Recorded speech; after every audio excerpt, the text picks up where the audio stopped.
अमृत सागर बिंदु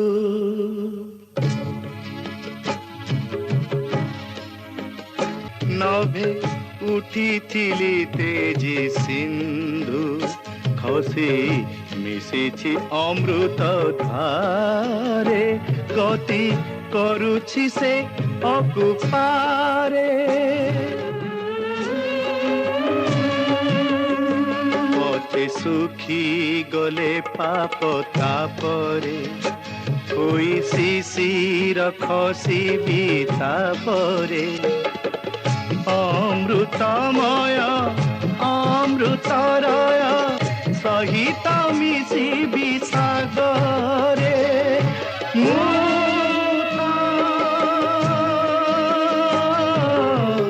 अमृत सागर बिंदु।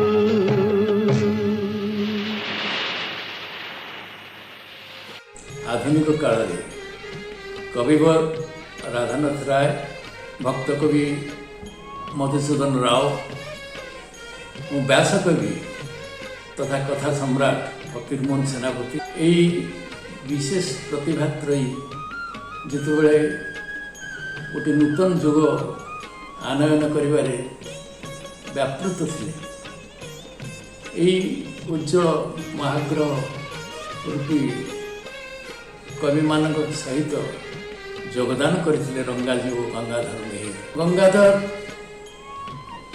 संबलपुर बरपाली अंचल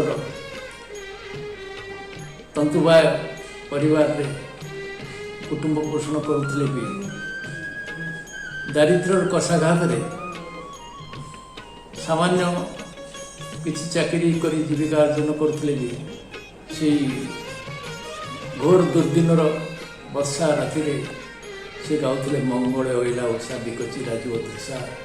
गंगाधर प्रकृतिर चित्रण करचंती मानवर दुख दुर्दशा सहित सहानुभूतिशील होइछि प्रकृति और से तपस्विनी जो भली भाव सती सीता निर्वासिता ही से जिते वनभूमि कालपात कर प्रकृति कांदी उठी दुख से सीतांकर क्रंदन नुहे से गछ पत्र वृक्ष लता पशु पक्षी प्राणी समस्त जमी आर्तनाद कर समस्त दुर्दिन भितर सुंदर अमृत आशा नहीं से कविता रचना कर क्षुद्र कविता रचना कर बेले बेले जो विश्वकवि रवींद्रनाथ संगे तुलना कराए मन विनम्रता मन हुए गंगाधर मेहर आहरी अधिक रवींद्रनाथ ठार एवं भक्तिभाव अतुलनीय। धीरे धीरे आशा माया पवन धीरे धीरे आसवारी पुलकित कर उत्कलवासी की शुभ समाचार करी धीरे धीरे आशा माया पवन धीरे धीरे आसवारी। स्वभाव कवि गंगाधर मेहरंकर पवित्र जन्मतिथि यही उपलक्षे मु ओडिया भाषा साहित्य संस्कृति विभाग एवं ओडिशा साहित्य एकाडेमी तरफरु से महान सारस्वत साधक कर अम्लान स्मृति उद्देश्य गभीर श्रद्धांजलि ज्ञापन करुच्ची। स्वभाव कवि गंगाधर मेहर जड़े अनन्य स्रष्टा ओडिया भाषा साहित्यर अनेक कालजयी कविता से रचना करिसेंती ता मध्यरे तपस्विनी अन्यतम तांकर कविता प्रकृति को लेकर रचित से प्रकृति कवि मध्य कहा जाए। विशेषकरी ओडिया भाषा प्रति तांकर जो अनुरक्ति सेतिपाई से चिर जाजल्यमान हो रहिबे ओडिया जनमानस रे। जेतेबेले संबलपुर सहर सेतेबेले से थिला आमर सेंट्रल प्रोविंस रो अंतर्भुक्त सेठारे हिंदी भाषा को प्रचलन कराला तार विरुद्ध रे गंगाधर मेहर सेतेबेले धारणा देइथिले ब्रिटिश सरकार विरुद्ध रे तांकर लेखा लेखिथिले यहाँ विरोध करी ब्रिटिश सरकारଙ୍କର ସେଇଟା ଦୃଷ୍ଟି ଆକର୍ଷଣ କରିଥିଲା ଏବଂ ଅନ୍ୟମାନଙ୍କ ସହିତ ସେ ଆକୁ ବିରୋଧ କରିବାରୁ ପୁଣି ହିନ୍ଦୀ ଭାଷା ପରିବର୍ତ୍ତେ ଓଡ଼ିଆ ଭାଷାର ପୁନର୍ପ୍ରଚଳନ କରାହେଲା ସମ୍ବଲପୁରରେ। ମାତୃଭୂମି ଏବଂ ମାତୃଭାଷାକୁ ନେଇକରି ତାଙ୍କର ଯେଉଁ କାଳଜୟୀ କବିତା ସବୁ ଅଛି ଓଡ଼ିଆର ଜନଜୀବନରେ ତାହା ବିଶେଷ ଭାବରେ ଗୁଞ୍ଜରିତ ହୁଏ। ଯେମିତି ମାତୃଭାଷା ପାଇଁ ସେ କହିଥିଲେ, ଉଚ୍ଚ ହେବା ପାଇଁ କର ଯେବେ ଆଶା, ଉଚ୍ଚ କର ଆଗେ ନିଜ ମାତୃଭାଷା। ମାତୃଭୂମି ମାତୃଭାଷାରେ ମମତା, ଯାହୃଦେ ଜନମି ନାହିଁ, ତାକୁ ଯଦି ଜ୍ଞାନୀ ଗଣରେ ଗଣିବା ଅଜ୍ଞାନ ରହିବେ କାହିଁ। ତେଣୁ ପ୍ରକୃତି କବିଙ୍କର ଏଇ ଯେଉଁ କାଳଜୟୀ ଗୀତ ସେଇଟା ନିଶ୍ଚିନ୍ତ ଭାବରେ ଓଡ଼ିଆ ଭାଷା ସାହିତ୍ୟକୁ ସମୃଦ୍ଧ କରିବ, ଓଡ଼ିଆମାନଙ୍କ ମଧ୍ୟରେ ଭାଷା ପ୍ରୀତିକୁ ଉଜ୍ଜୀବିତ କରିବ, ସଂରଚନା କରିବ ଏବଂ ଓଡ଼ିଆ ଭାଷା ସାହିତ୍ୟ ଏବଂ ଓଡ଼ିଆ ଭୂଖଣ୍ଡକୁ ଭଲ ପାଇବା ପାଇଁ ପ୍ରୋତ୍ସାହନ ଯୋଗାଇବ। ଭାଗୀରଥୀ କୂଳେ ଲକ୍ଷ୍ମଣ ଯେ କାଳେ ବୈଦେହୀ ବିସର୍ଜି କଲେ, ବ୍ୟାପିଥିଲା ଖରା ଶଶାଗରା ଧରା ନିର୍ମଳ ଅମ୍ବର ତଳେ। ରାଘବ ବଧୂର ନିର୍ଯାତନ ସୁର ପୁରକୁ ଦିଶିଲେ ଲଜ୍ଜା, ହେବ ବୋଲି ଦିବାନାଥଙ୍କ ଶିଖିବା ସୁବ୍ରଜବନିକା ସଜ୍ଜା। ଜୟନ୍ତୀ ଅବସରରେ ସ୍ୱଭାବ କବି ଗଙ୍ଗାଧର ମେହେରଙ୍କ ପାଦପଦ୍ମରେ ମୁଁ ଆଗୁମ ପ୍ରଣାମ ଜ୍ଞାପନ କରୁଛି। ଆପଣମାନେ ସମସ୍ତେ ଜାଣିଛନ୍ତି ଯେ ଊନବିଂଶ ଶତାବ୍ଦୀର ଦ୍ୱିତୀୟ ପର୍ଯ୍ୟାୟ ଏବଂ ବିଂଶ ଶତାବ୍ଦୀର ପ୍ରଥମାର୍ଥ ଇଏ ହେଉଛି ଓଡ଼ିଆ ସାହିତ୍ୟ ଇତିହାସରେ ଏକ ଗୁରୁତ୍ୱପୂର୍ଣ୍ଣ କାଳଖଣ୍ଡ। ଏହି ସମୟ ମଧ୍ୟରେ 5 ଜଣ ବିଶିଷ୍ଟ ସ୍ରଷ୍ଟାଙ୍କର ଆବିର୍ଭାବ ଘଟିଥିଲା ଓଡ଼ିଆ ସାହିତ୍ୟରେ, ଯେଉଁମାନଙ୍କୁ ପଞ୍ଚକର୍ମ ବୋଲି କହିଲେ ଅତ୍ୟୁକ୍ତି ହେବ ନାହିଁ। ବ୍ୟାସକବି ଫକୀରମୋହନ ସେନାପତି, କବିବର ରାଧାନାଥ ରାୟ, ଭକ୍ତକବି ମଧୁସୂଦନ ରାଓ, ସ୍ୱଭାବ କବି ଗଙ୍ଗାଧର ମେହେର ଏବଂ ପଲ୍ଲୀ କବି ନନ୍ଦକିଶୋର ବଳ, ଏଇମାନେ ଓଡ଼ିଆ ସାହିତ୍ୟକୁ ସେହି କାଳଖଣ୍ଡ ମଧ୍ୟରେ ବହୁ ଭାବରେ ରୁଦ୍ଧିମନ୍ତ କରିଥିଲେ ଏବଂ ଗଙ୍ଗାଧର ମେହେର ଏହି ସବୁ ସ୍ରଷ୍ଟାମାନଙ୍କ ମଧ୍ୟରେ ତାଙ୍କର ପ୍ରକୃତି ପ୍ରୀତି ଏବଂ ପ୍ରକୃତିକୁ ପ୍ରମୂର୍ତ୍ତ କରିବାର ଯେଉଁ ଦକ୍ଷତା ପାଇଁ ସେ ସୁପରିଚିତ। ତାଙ୍କ ଲେଖନୀରେ ଜୀବନ୍ତ ହୋଇଛି ପ୍ରକୃତି, ଯେମିତି ପ୍ରକୃତି ନିଜେ ଚଳପ୍ରଚଳ ହେଉଛି, ପ୍ରକୃତି କଥାବାର୍ତ୍ତା କରୁଛି, ପ୍ରକୃତି ନିଜେ ଠିଆ ହୋଇଯାଉଛି ନାରୀ ରୂପରେ, ମଣିଷ ରୂପରେ।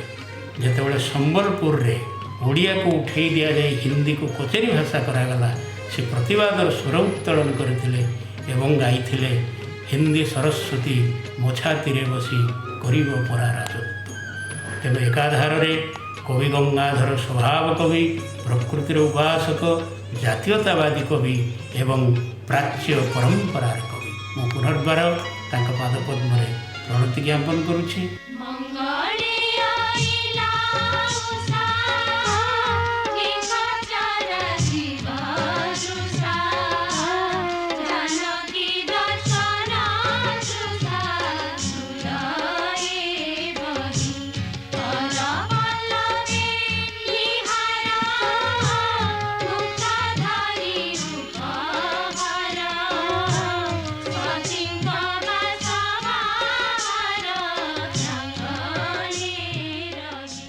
स्वभाव कवि गंगाधर मेहेर ओडिया साहित्यर एक स्पर्धित उच्चारण, ओडिया अस्मितार, मातृभाषार गौरवर एक समुज्ज्वल संकेत एवं ऊर्ध्वायित कीर्तिस्तंभ मध्य। प्रकृतिर जड़े अनबद्य रसिक भाव सूक्ष्माति सूक्ष्म प्रकृतिर तत्व को जीवनर मूल्यबोध एवं सामाजिक जीवनर श्रृंखलागत तत्व को जड़ित करी से जो भली भाव में साहित्य को सृष्टि करिसंती ताहार कौनसी तुलना नहीं। गाँ दांडे चलीगला बेले आमे माने ग्राम्य सड़कर उभय पार्श्व सब बणुआ कंटा मान को देखु। এই বଣୁଆ କଣ୍ଟାର ମୁନ କିଏ କ'ଣ କମାର ଶାଳରେ ଶାଣ ଦେଇକି ତେଜିଆ କରିଛି ବା ମୁନିଆ କରିଛି ନା। କ'ଣ କହୁଛନ୍ତି ଗଙ୍ଗାଧର ଏଇ ବଣୁଆ କଣ୍ଟାକୁ ଦେଖି ସେଇଥିରୁ ତାଙ୍କର ପ୍ରକୃତି ବିଷୟକ ଯେଉଁ ସୂକ୍ଷ୍ମ ଅନ୍ତର୍ଦୃଷ୍ଟି ତାହା ପରିପ୍ରକାଶିତ ହୁଏ। ଆଉ ଏକ କଥା ଲୋକକୁ ନିପୁଣ କରାଏ ପ୍ରକୃତି ଗୁଣ, ତୀକ୍ଷ୍ଣ କରିବାକୁ ଯାଇ ନଥାଏ କେ ବନକଣ୍ଟକର ମୁନ। ବଣୁଆ କଣ୍ଟାର ମୁନକୁ କ'ଣ କିଏ ତୀକ୍ଷ୍ଣ କରିଥାଏ କମାର ଶାଳରେ ମାଜିକି ଶାଣ ଦେଇକି ନା, ସେ ସ୍ୱଭାବ ସିଦ୍ଧ ଭାବରେ ସେଇଭଳି ତୀକ୍ଷ୍ଣ ହେଇକି ଆସିଛି।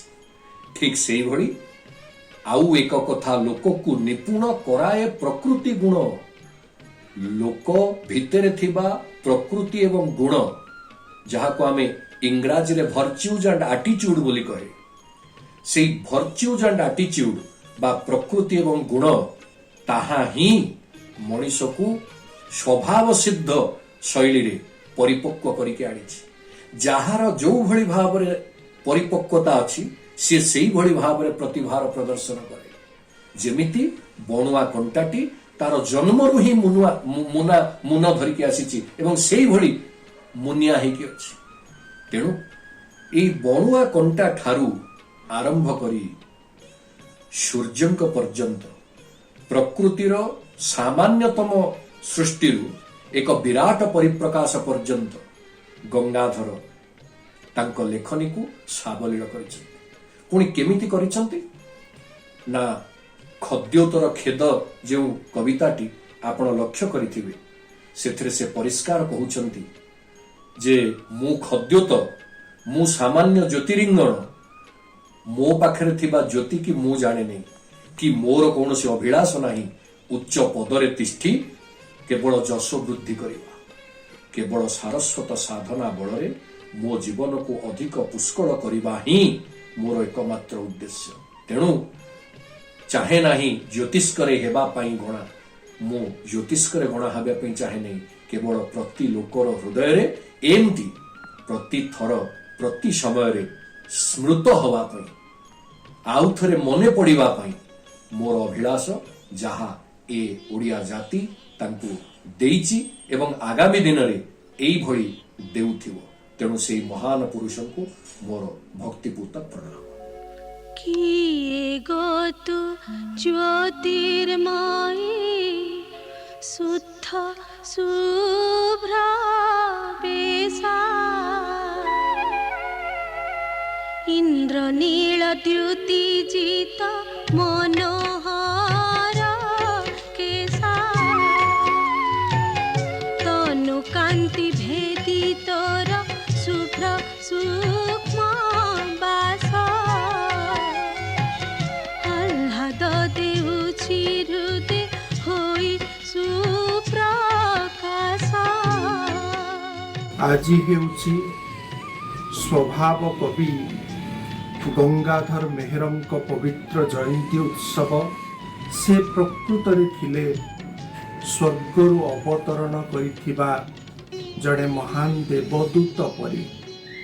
ସେ ହେଉଛନ୍ତି ଶ୍ରଦ୍ଧାର, ଆନ୍ତରିକତାର, ସମର୍ପଣର ମହାନ ସ୍ରଷ୍ଟା।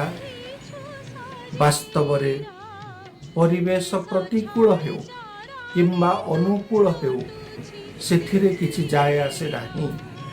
ସେ ସର୍ବତ୍ର ସବୁବେଳେ ନିଜ ହୃଦୟର ଶ୍ରଦ୍ଧା ହିଁ ବିକିରଣ କରିଛନ୍ତି ତାଙ୍କ ଜୀବନରେ। ମହିମା କବିତାରେ ସେ ଗାଇଛନ୍ତି, କୁସ୍ଥାନ ବାସରେ ମହତ ଜନର ସ୍ୱଭାବ ନ ହୁଏ ନାଶ, ଶ୍ମଶାନ ଭୂମିରେ ଜନ୍ମିଲେ ତୁଳସୀ ହୁଏ କି ହୀନ ବାସ। ବାସ୍ତବରେ ଗଙ୍ଗାଧର ନିଜେ ଥିଲେ ତୁଳସୀ ପତ୍ର ପରି ଶୁଦ୍ଧ ଓ ପବିତ୍ର। ସେ ଯେତେବେଳେ ଶେଷ ନିଶ୍ୱାସ ତ୍ୟାଗ କଲେ, ସେତେବେଳେ କହିଥିଲେ, ମୁଁ ଏକ ଔଷଧ ଗଛ ପଡ଼ିଥିଲି। ବାସ୍ତବିକ ଆଜି ସମଗ୍ର ବିଶ୍ୱରେ ଯେପରି ଆମେ କରୋନା ମହାମାରୀରେ ଆତଙ୍କିତ, ଭୟଭୀତ ଗଙ୍ଗାଧର ଆମ ପାଇଁ ପ୍ରେରଣାର ଉତ୍ସ। ବରପାଲିରେ ଯେତେବେଳେ ବିଷୁଚିକା ଦେଖା ଦେଇଥିଲା, ସେ ସମୟରେ ନିର୍ଭୀକ କବି ଗଙ୍ଗାଧର ଯେଭଳି ଭାବରେ ତାର ସମ୍ମୁଖୀନ ହୋଇଥିଲେ, ଯେପରି ଭାବରେ ପ୍ରତିକୂଳ ପରିସ୍ଥିତି ଭିତରେ ମଧ୍ୟ ନିଜ ହୃଦୟର ଆନ୍ତରିକତାକୁ ବଜାୟ ରଖିପାରିଥିଲେ, ତାହା ପ୍ରତିଟି ଯୁଗ ପାଇଁ ହେଉଛି ପ୍ରେରଣାପ୍ରଦ। ସେହି ମହାନ ମନୀଷୀଙ୍କୁ, ସେହି ମହାନ ସାହିତ୍ୟ ସ୍ରଷ୍ଟାଙ୍କୁ ଆଜି ତାଙ୍କର ଜୟନ୍ତୀ ଅବସରରେ ଗଭୀର ଶ୍ରଦ୍ଧାଞ୍ଜଳି ଅର୍ପଣ କରୁଛି ହୃଦୟ ପ୍ରଦେଶ। विश्व देखा मधुमायरी जीवन, विश्व देखा मधुमाय, मधुर झरण करिबा हरण, तो पाप मरण भय रे जीवन, विश्व देखा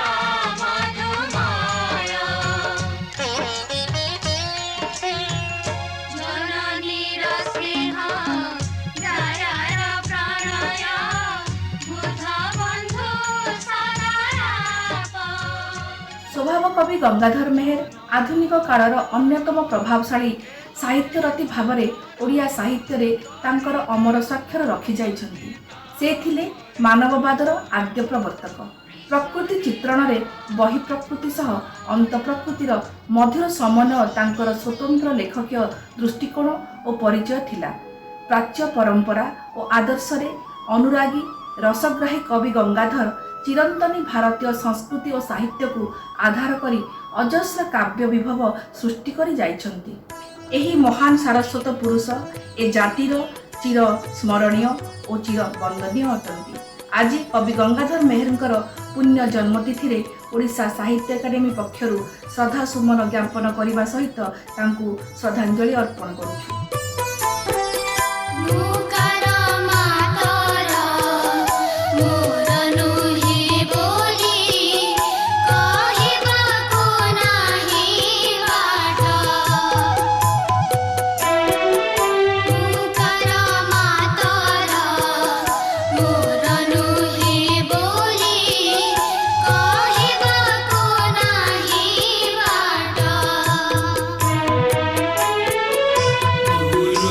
चरण